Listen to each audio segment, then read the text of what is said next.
বুধবার রাজনৈতিক নেতৃত্বের সম্মানে রাজধানীর লেডিস ক্লাবে ইফতার মাহফিলের আয়োজন করে জাতীয়তাবাদী দল বিএনপি। রাজনৈতিক দলের নেতারা গণ অভ্যুত্থান পরবর্তী ভবিষ্যৎ বাংলাদেশ গড়তে জাতীয় ঐক্যের গুরুত্ব তুলে ধরেন। নিজের কথা বলেন, অন্য যাতে কথা বলতে পারে সেই রকম কথা বলবার পক্ষে পরিবেশ তৈরি করবার জন্য কাজ করে।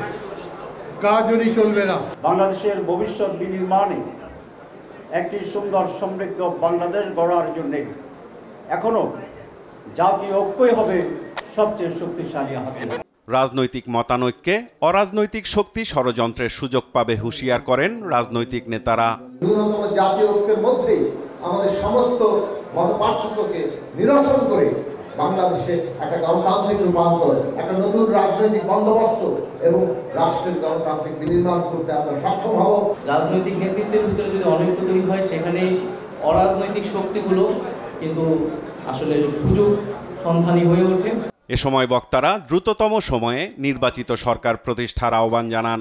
গণতন্ত্রের পথে যাওয়া ছাড়া আমাদের কোনো বিকল্প নেই। ন্যূনতম সংস্কারগুলোকে করে যেন আমরা একটা জনগণের প্রতিনিধিমূলক পার্লামেন্ট আমি তৈরি করতে পারি, জনগণের প্রতিনিধিমূলক একটা সরকার গঠন করতে পারি, যারা সেখানে নির্ধারিত করবেন পরবর্তী সংস্কারগুলো কিভাবে হবে, কিরূপে হবে। সবাই ঐক্যবদ্ধ থাকলে পতিত ফ্যাসিস্টরা মাথা চাড়া দেওয়ার সাহস পাবে না দাবি করেন রাজনৈতিক নেতারা। এটাই হওয়া উচিত আমাদের সকলের। সাইফুল রিপন, দেশ টিভি, ঢাকা।